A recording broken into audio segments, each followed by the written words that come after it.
Welcome everyone, and we should be live here to another open source state-of-the-art live stream. And as I'm live streaming from the latest and greatest Ryzen 7000 series, not a paid advertisement, just the regular stuff, we put our good earned money here with some Gigabyte Aorus X 670E extreme thing. And of course we already run Linux, also that is unexpected. What did we, so much to that.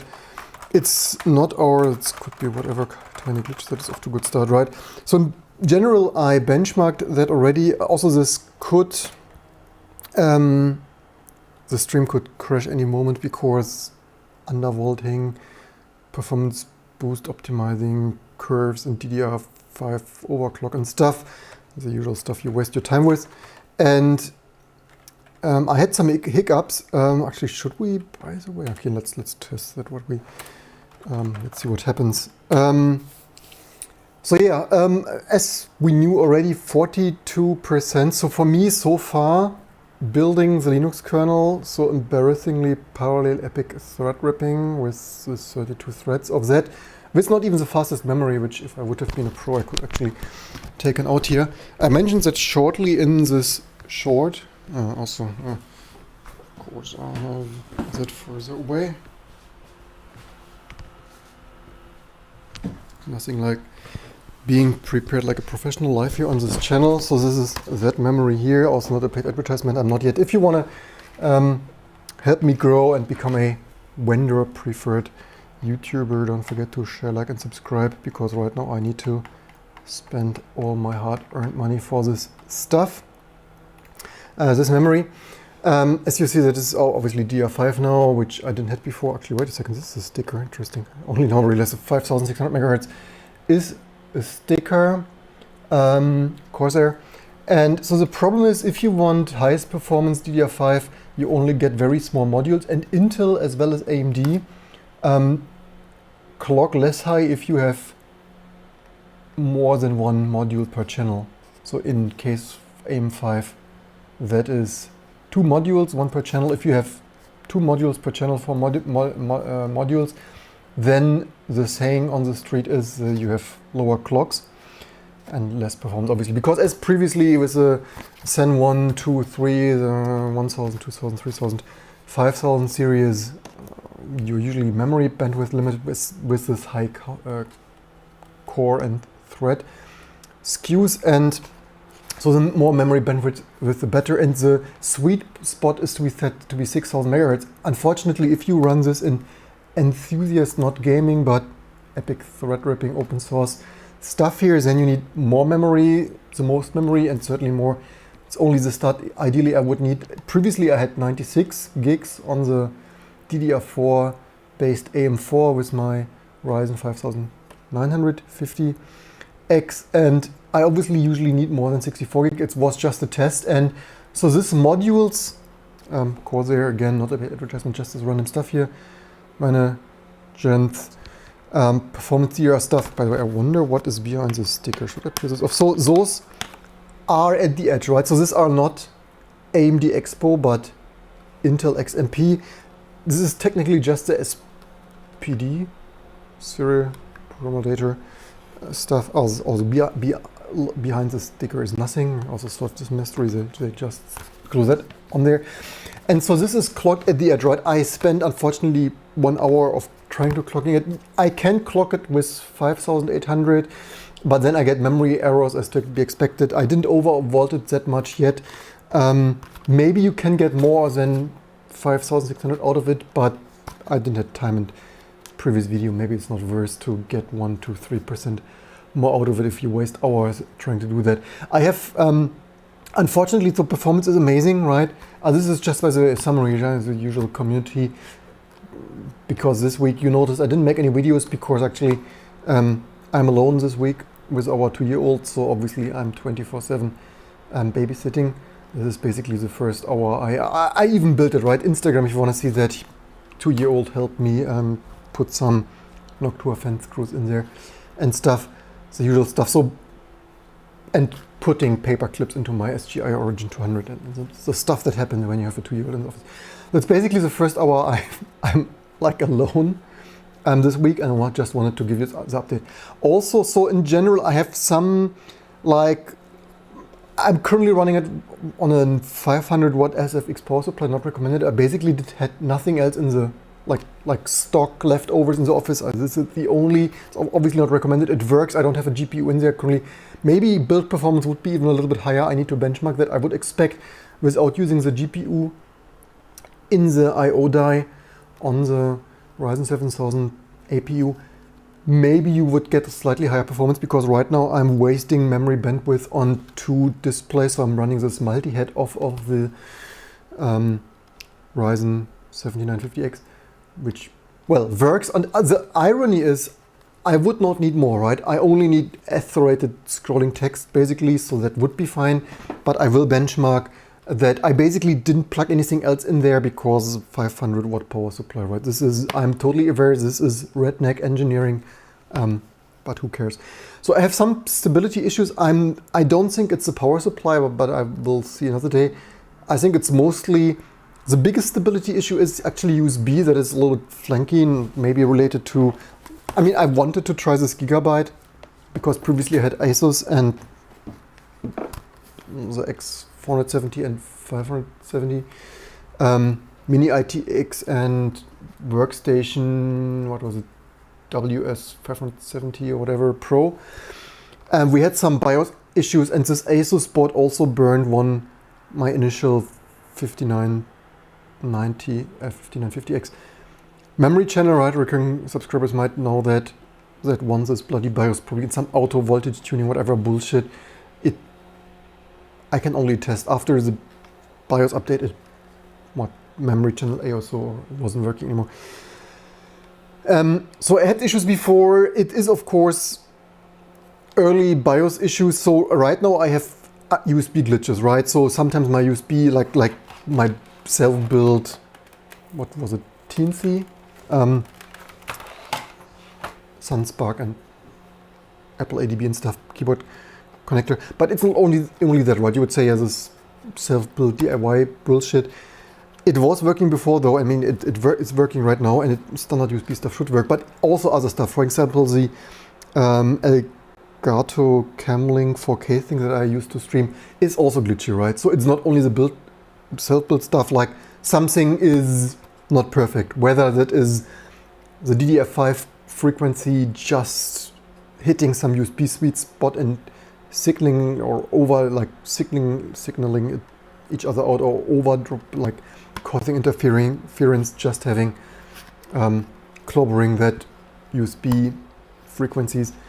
Of course, AM4 previously had USB issues. I personally was not affected by that, and ironically the AM4 Ryzen 5000 USB glitches, the BIOS updates for those glitches, because I didn't have those glitches, right? So I didn't have those glitches before, and those BIOS updates on AM4 actually caused them for me, right? So I actually reverted that, and I was running a little bit older BIOS because they didn't have the issue. So as usual, getting started. So for those summary, 42% faster EPIC third ripping performance, just as expected. On our Discord, I posted some Geekbench benchmarks. You see this graph scrolling by even faster here, obviously. And if you don't need that right now, just wait some weeks or months for those revision 0 or first revision. I hope this improves. I mean, I can work with it, right? I'm live streaming with it right now, but it's of course not fun that you plug something in and it has some glitches and stuff. For the temperature monitoring, I know that's a very sensitive issue to Phoronix, the author of that Linux plumbing website there, always ranting about that. In the stable Linux kernel, you don't have temperatures monitoring, right? I tried to import this patch.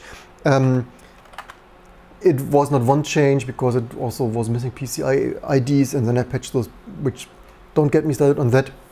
But then it still didn't work. After importing 2 patches was the PCI IDs and the K10 temp driver.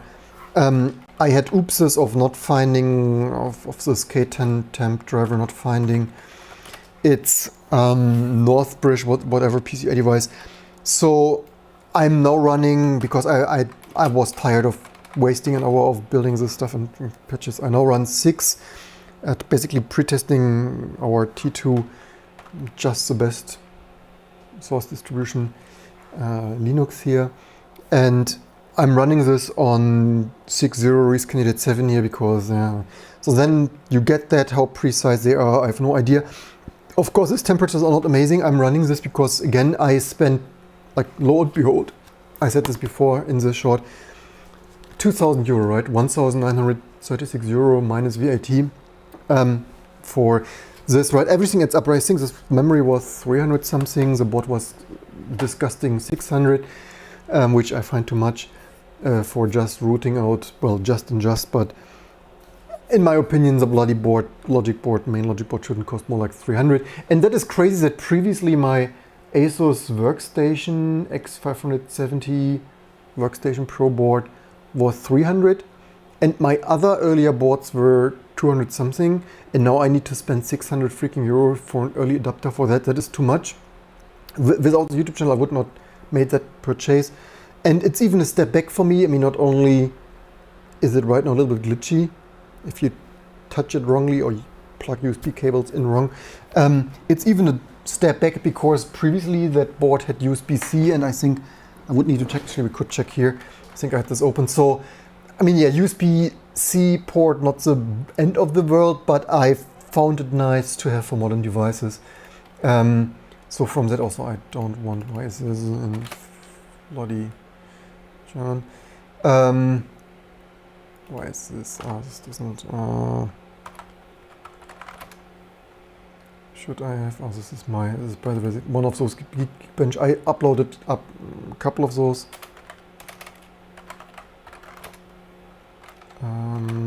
670. And last but not least, the BIOS sucks the same, right? I made a video before. I will probably make a dedicated video because I find it just hilarious how much the PC BIOSes suck. What I criticized before, that a lot of options have auto or disabled. It's like the name auto enabled, right? How should I know if IO APIC or IOMMU, if auto means an enabled? If, I mean, sure, the other choice is disabled, but if it's auto and disabled, like, how do you determine auto, right? There were other hilarious options like that and so on, which I find just hilarious. And you would expect this for a 29 euro garbage product or like a 99 euro no-name product, but for decades in the market vendors, for flagship enthusiast of workstation pro stuff, I find it hilarious. Not to mention that, sure, it's kind of pseudo gaming laptop stuff, but BIOS stuff, but it also looks gaming and stuff, which I would actually prefer if the menus and stuff look a little bit more professional. Also, in the ASUS BIOS, you could search, which is obviously helpful with the thousands of bloody options. I didn't find a search option in that BIOS. Maybe I didn't look closely. I obviously didn't read the freaking manual. So yeah, so wherever that goes. So one thing actually is connectivity. This scrolls a little bit shitty, to be honest. I really hate these modern websites with animation and stuff, and then they scroll like shit. Yeah, I only wanted, well, so guessed it. The one thing I actually wanted to check up if there's a BIOS update, because obviously I run a whatever it came with. I have some allergies of bloody BIOSes anyway. So that probably is checksum. First checksum. Who freaking cares about the bloody checksum? This should not be my satisfaction and impression or with those PC vendors continues to not impress me, right?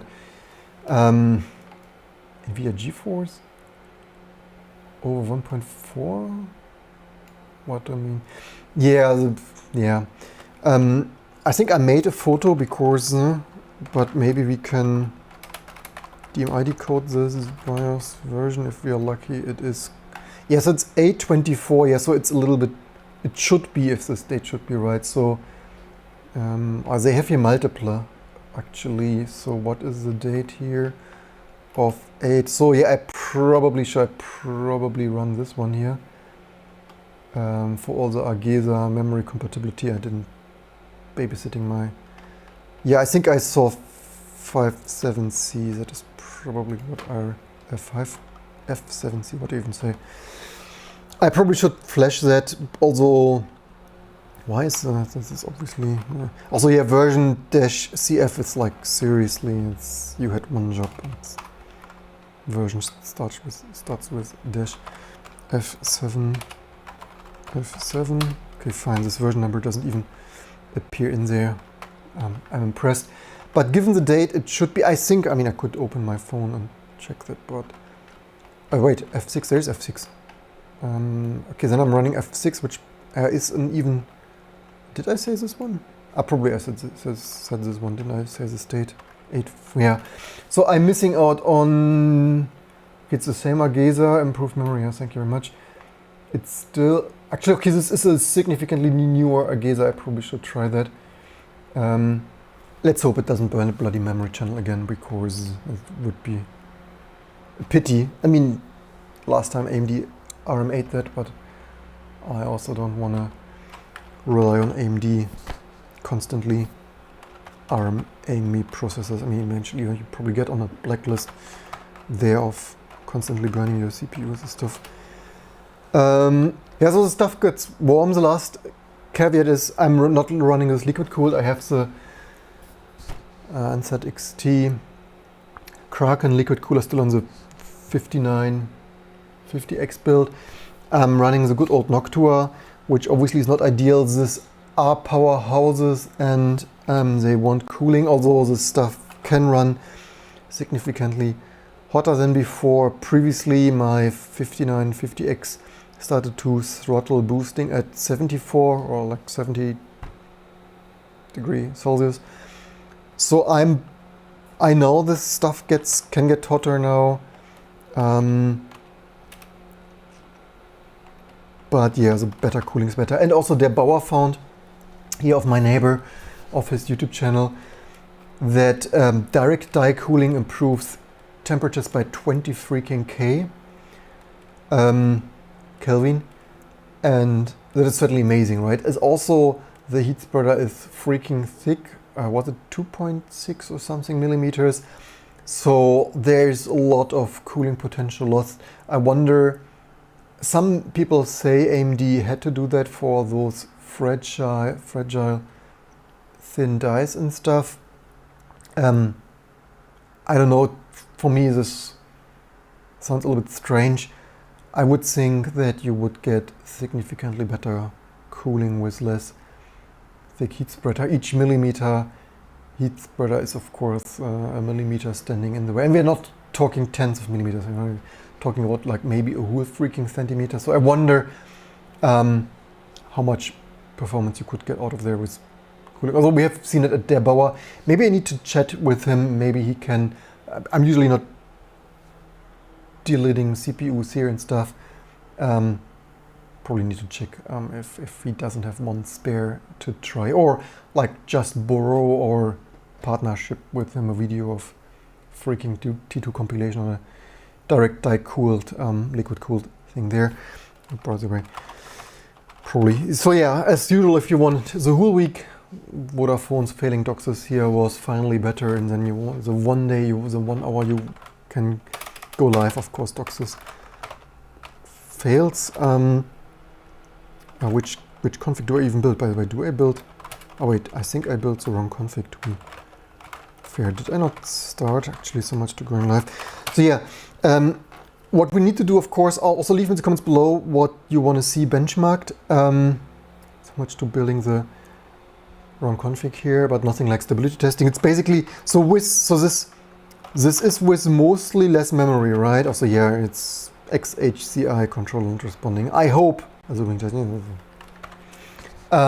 USB, not only confusing versions and stuff, but also this is Ada. So yeah, I need to invest some time. I made some stupid mistake recently releasing the last T2 ISOs. This is kind of expected. Although I'm also a little bit disappointed with this stuff, as I'm usually, because I have Gnat there, but somehow with the previous Gnat version I can't bootstrap that one. That is a little bit annoying. And I also made a mistake building the last ISOs. I built them accidentally in a VM which didn't have ADA installed. I had ADA installed, the GNU ADA translator. I think they call this Gnat of GNU ADA translator. So, and so I wanted to release the last ISOs with ADA, and I messed that up. I'm sorry. Although probably nobody of you ever will use that, but actually that even hurts myself now, continuing to bootstrap T2, because now I have new VMs and stuff without freaking ADA installed, which is obviously. So yeah, we have significant things to do. So leave in the comments below. So with the memory, this sucks a little bit. So this means we lose some performance the more memory you have. If you need more, also yeah, maximum of 128 gigs apparently may be supported. You probably don't get larger modules right now anyway. I wonder.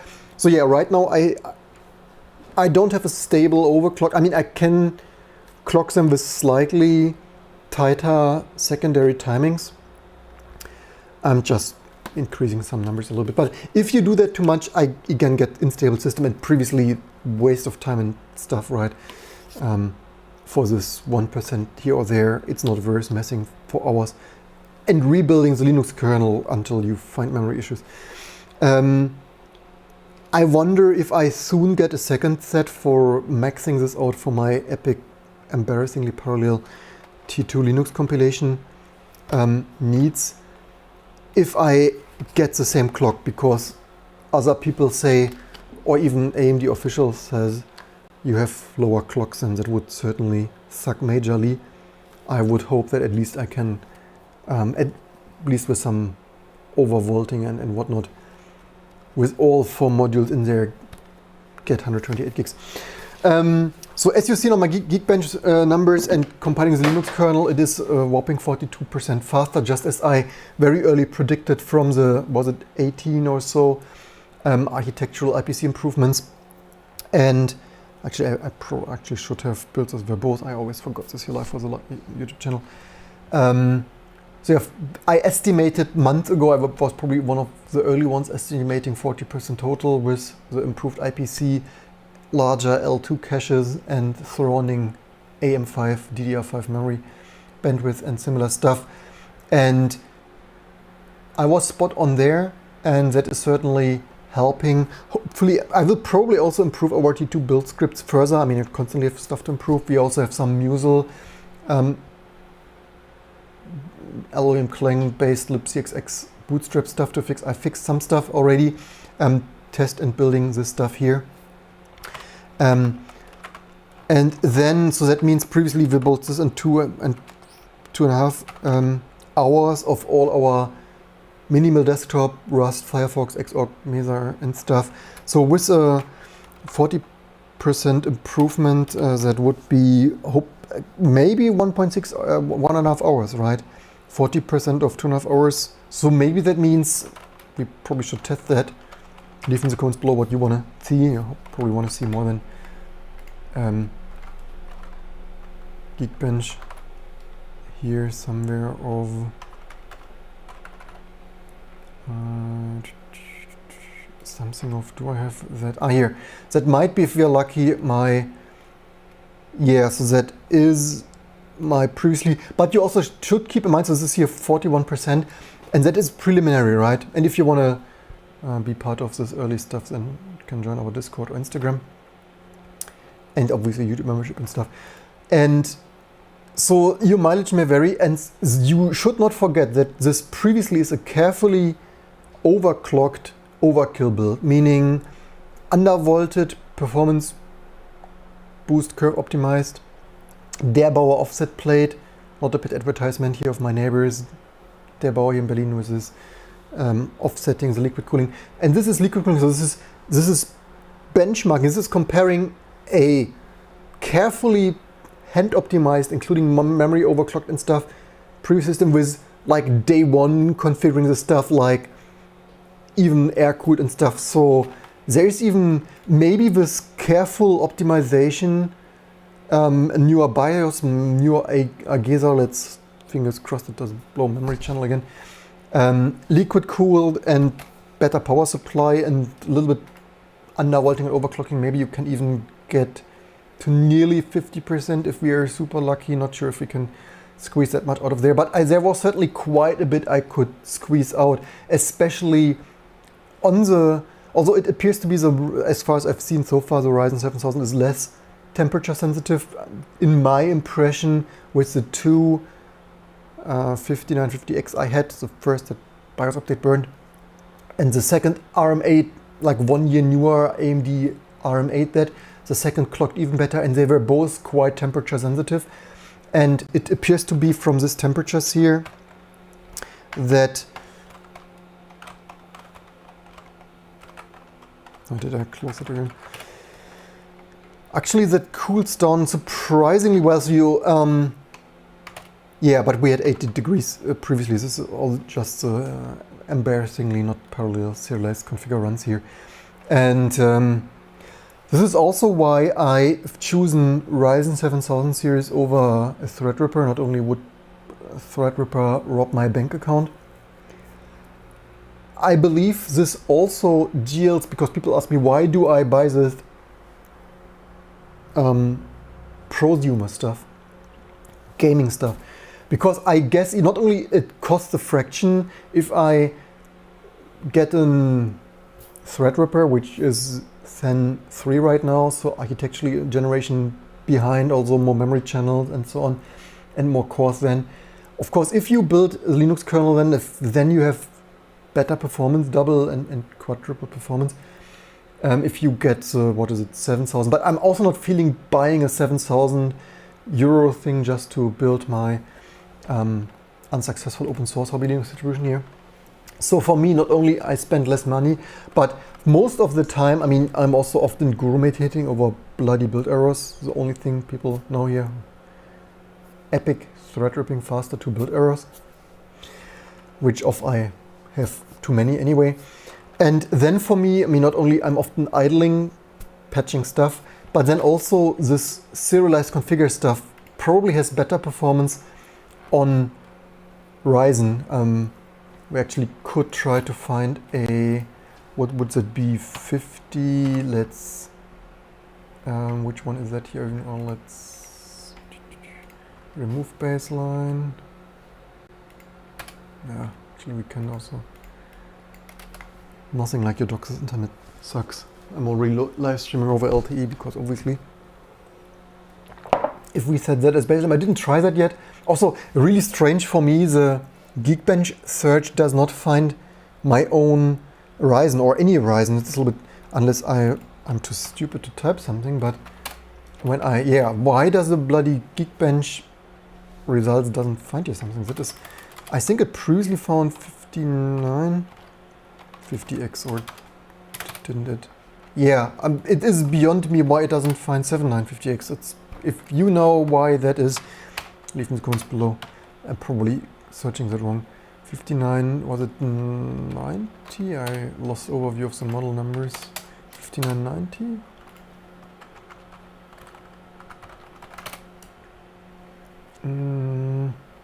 Or we need to resort to why does it not find here 59?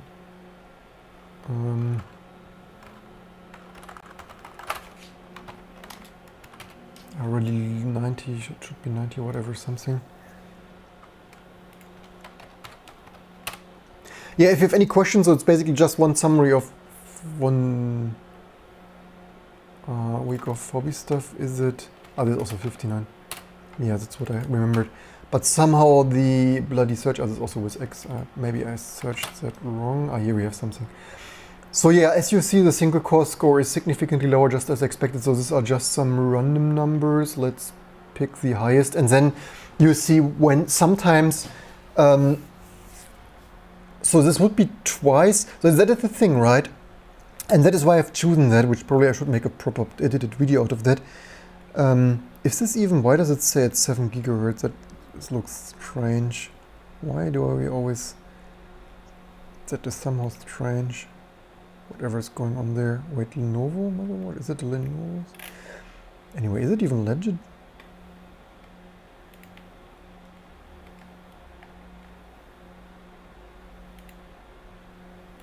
July 3rd, does it also? Whatever's going on there. 32 by 8. So if this is legit, which maybe it is, then you see we have double the performance for that, and although maybe with building and barristling parallel open source stuff it is better, but we have 40% less single thread performance, right? That is the higher clock and the DDR5 memory, and which is made me choose that. Not only do I save money for most of the time, unless I build the 26 release ISOs, it is better performance, right? Just building also Chromium, but even the Linux kernel, okay, to the Linux kernel probably it builds twice as fast, Chromium and Firefox, but even Firefox, right? We have with Rust and Cargo and Firefox and similar packages often link time optimization running for like 6 or now maybe 5 or 4 minutes. And then if you have at the end one serialized link time optimization build step, you don't get anything out of your Threadripper and have better performance with such a Ryzen, which is, and also plus, let's be honest, I mean, I could kinda buy it, which although I'm being a cheapskate and using my stuff usually forever, I would personally hate spending that much money on a CPU and stuff.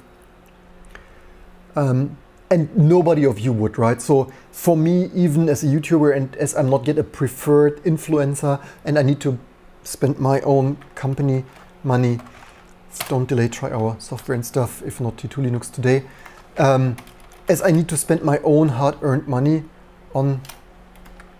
Why is this coming there? That's unexpected. Just wanna... It's probably some unmatched default domain name. As I need to burn my own hard-earned money and don't get the stuff for free like others, I need to be realistic. And for me, spending 6,000 euro more for a Threadripper system gives me next to nothing more than this already expensive system. And the back components, 1,900 euro minus VAT from my company, makes it a little bit more bearable, getting 19% back. But that is even the bare stuff, right? This is without power supply, this is without GPU, without a case. Right now I have a bare bones on my test bench desk here. And so with other surrounding stuff that you would normally need, GPU potentially, maybe, I have some, probably you would reuse your old stuff. I have plenty of old and new cases here, and power supply and stuff. So then you are, depending what GPU you have, already at 3,000 euro.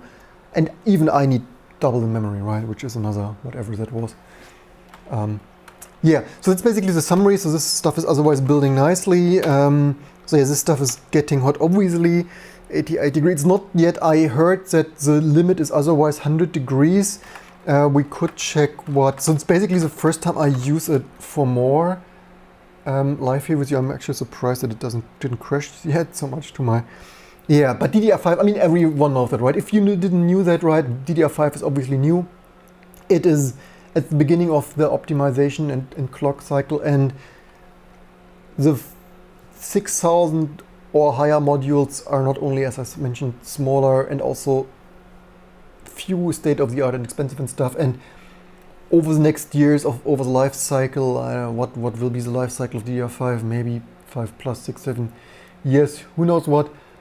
I anyway wonder if the future is, as Apple does, high memory, high bandwidth memory on chip for quad, triple the memory bandwidth, and if in the future we don't even have DIMM dual inline memory modules anymore. So yeah, this stuff is 100% Mac Epic Threadripping through, but with 5.3 gigahertz. So that is, I'm surprised that it's that good. Air cool. I mean, this clock's taken as usual with some grain of salt. I only wonder, apparently, yeah, okay, we This also build error here of some, what was that? What do we build? Why do we have this build error? Do we have some, no we don't. What was that build error? I somehow remember having seen that before. And that is the thing, right? Right now we idle, and this is exactly where I don't want to have an idling 128 thread ripper idling here, while we guru meditate about faster hitting build errors. I somehow remember that though. What was that though?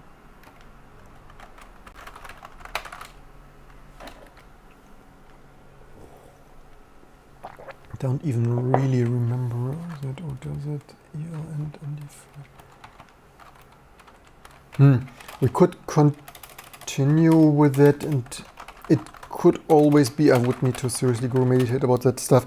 And that is the thing, it could always be miscompilation due to memory overclock and undervolting and stuff, which is in general, I said this before, so did I touch that wrong? Apparently I touched that, oh, so yes, I touched that wrong, because I didn't even touch it. But I anyway need to bootstrap a completely new system, including ADA, to see my recurring waste of time here of keeping my open source hobby Linux distribution compiling and then even supporting stuff that very few support, like ADA. And I anyway need to bootstrap some combination where ADA cross-compiles with GCC. So yeah, as I mentioned, that is the first extensive stability test. It's boosting, I mean, you have seen there how correct this Linux CPU stuff is. Guess is as good as mine, but here multiple cores boosting, so not all, many were idle, right, configuring stuff. But yeah, 5.7 something is freaking high for that CPU, a modern CPU, obviously. And I call that pretty satisfied, to be honest. And again, this is a package. This is even. Also, again, I always fat finger stuff. Oh, I run this node twice. That is not very clever. And here you see exactly the spike, right? Probably configuring. Actually, we should have. Yeah. Okay, now it's Rust. That is obviously a real test. So it's basically just the summary. I hope you also, how did we, only garbage, hotfix, LVM, what? Did I not delete those? Did I not commit those? Let's wake up my 39.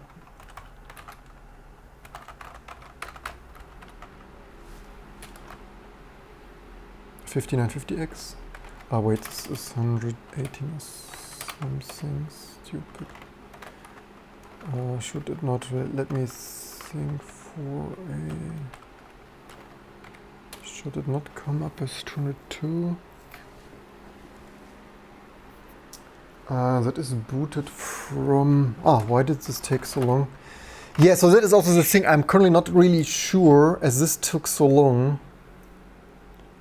Maybe there is even something glitchy. This takes way too long. Although, so it is true. So that is the thing that I'm still wondering. Maybe it's not the Vodafone Doxer that is garbage right now, but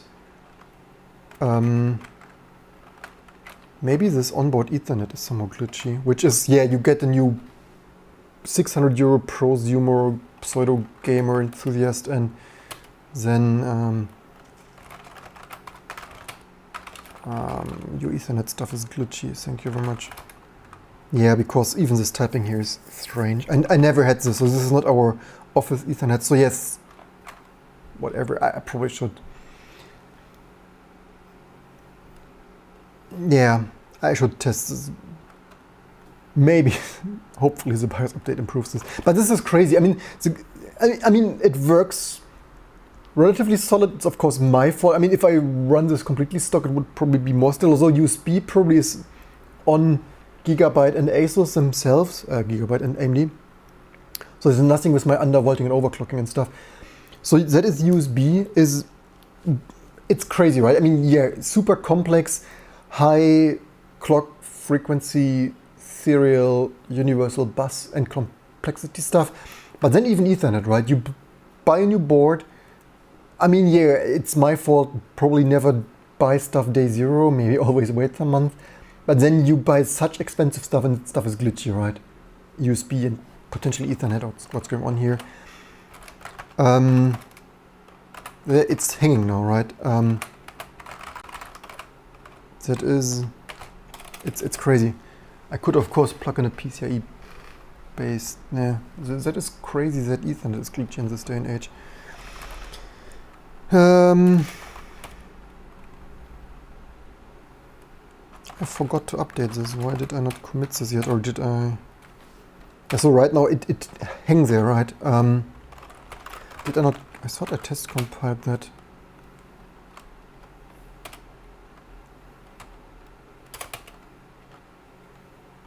It's crazy that Ethernet. I was already wondering whether it's really DOCSIS or, but then it's really this Ethernet. I probably should do a BIOS update ASAP. So, and hope that improves shit. If not, then yeah. So the other stuff would be what is with cargo, and then obviously we want. But this is also, as I mentioned, that the BIOS sucks in general. It should not be like that. It is, of course, pressing the state-of-the-art stuff as early to the market. And I mean, I'm not sure if this X670 chipset is manufactured by ASMedia, because in AMD or press announced that AMD partnered with ASMedia, which I only know for glitchy chipsets and stuff like PCIe multiplexers and USB hubs and stuff. And it is, I nearly wanted to joke about this already, and I'm not sure if it only affects the B series chipsets or this X670 also. But yeah, modern stuff. Oh, you see glitchy Wi-Fi, glitchy Ethernet. Thank you very much. Modern IT starts with peak bugs in Windows, Mac OS, BIOS, seeing the auto versus disabled options in the BIOS and general the BIOS options and behavior there. It doesn't surprise me much. That USB and then even apparently Ethernet is, yeah, I type and it's like, my hands are here, right? I typed already. So that probably rules out that it's pure DOCSIS. Of course, could have, actually, I typed here, right? This is crazy. The secure shell to my 1550X is, hello?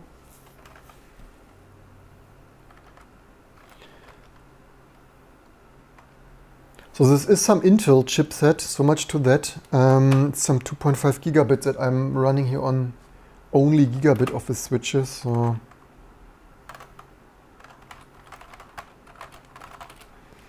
that is IGC. And it happened already with my stable 5.19.12 kernel. So that should not be a Linux kernel 6 issue here. Yeah, that is obviously, that is sad. Yeah, well, this appeared. So yeah, Ethernet sucks balls. I mean, I typed, right? This is, I mean, this is worse than V90 56K modem. I typed, my hands are here. It will probably appear soon. I mean, that is obviously unusable, right? That's crazy.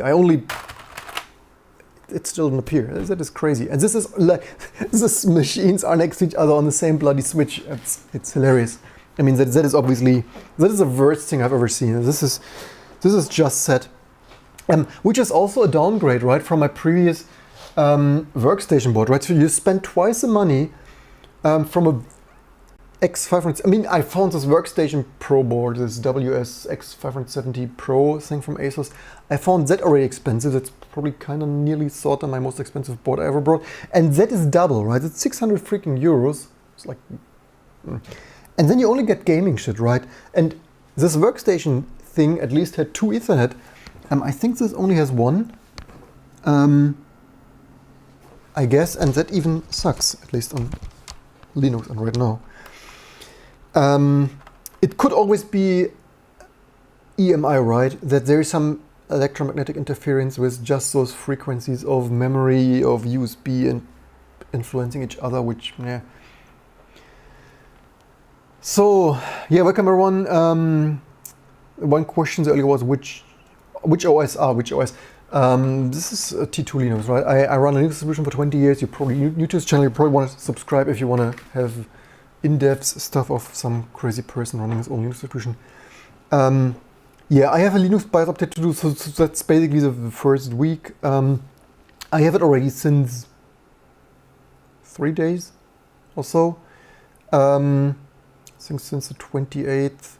But only I set it up slowly, as I had a child on my arm and stuff. And it's basically the first day like really using it more and only now recognizing how glitchy USB and Ethernet are. Anyway, with this broken Ethernet state, I have some BIOS update to do. Otherwise, over 40% embarrassingly parallel, and plus AVX 512, which we're not even using here in the system right now, which could even lead to other improved performance. And last but not least, if you previously disabled security mitigations for all the Spectre meltdown and red bleed and stuff, this is the first CPU on the market where running with security mitigations and stuff doesn't have a real performance impact, right? Which probably I should benchmark independently.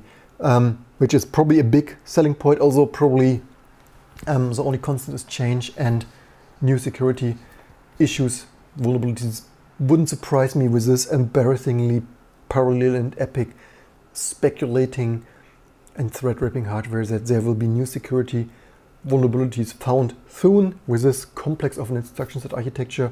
So it's probably only months, quarters, or at least years until the next big security vulnerabilities hit all processor vendors from Intel to AMD and ARM and stuff. And yeah, but right now it's probably the most high performance yet secure with the mitigation still needed x86 CPU can get. That's it for this video. As usual, leave in the comments below what you want to see. I hope you found this summary and report helpful. I also specifically kind of brought this Gigabyte because ASUS sucked so much the BIOS and burning the memory channel. So I actually wanted to try Gigabyte to have a little bit more of a sample size here and understand how broken the vendors are. And basically the Agesa core and stuff is similar. So the glitchiness and behavior and the gaming theme stuff and auto options and stupidity is the same. So yeah. And then I actually preferred the searchable options that actually was quite helpful not to navigate and which bloody submenu some option was hidden. One last question, are you communicating via Secure Shell? Yeah, that is Secure Shell, of course. I'm not using Telnet. Yeah, this is Ethernet broken. This is Secure Shell on, this is, yeah. This is Secure Shell. We're not using Telnet here, we're professionals. Not even on local, never use Telnet. Even if you want your co-workers and stuff as spy on you. Yeah, this delay doesn't make sense. It must completely, either the Linux kernel is broken, the firmware is broken, or there are some severe electromagnetic interference. It makes completely no sense. I agree. This is hilarious. I only know, I mean, to be fair, I noticed when because I was using it already remotely with my 2-year-old at home on the couch. So we built it up here. He held some screwdriver and screw and stuff and took like a day and the usual stuff. And he probably had a thrill and learning experience and scratching Noctua fans with a screwdriver. Yay. Putting paper clips into my SGA Origin 200. Yay. But I was wondering that there was some delay. I mean, obviously when I was secure shelling from home, the load was next to 0, but I was already wondering that there was some hiccup a little bit, and I actually thought that it's a bloody Vodafone failing DOCSIS as usual, as we have a completely congested block here. But I obviously didn't expect this 2.5 gig Ethernet to be like completely unusable garbage. But anyway, also explains why I had to stream over LT. So that's the summary. I hope you learned something. I have to go take over the chat from my mother and have fun with him again. Cheers. And obviously some BIOS update to do. So any more questions, what you want to see benchmarked, and then we have an amazing, hopefully T2 October release to build. We probably build for 26 architecture combinations now, and I also want to build with Musel LVM Clang only, which probably many people would love. The only thing is I have some major libcxx stuff to tackle. Now even the bloody download failed because it is so broken. So let's see. Yeah, so without this bloody download, so now it's instant. So this was just, so something must be completely broken here. I could try another switch, but I didn't have any problems before. So yeah, that's hilarious. Don't forget to like, subscribe, membership, GitHub sponsorship or Patreon. And I hope you learned something, and see you soon for all the next fun and hopefully less glitchy stuff to come.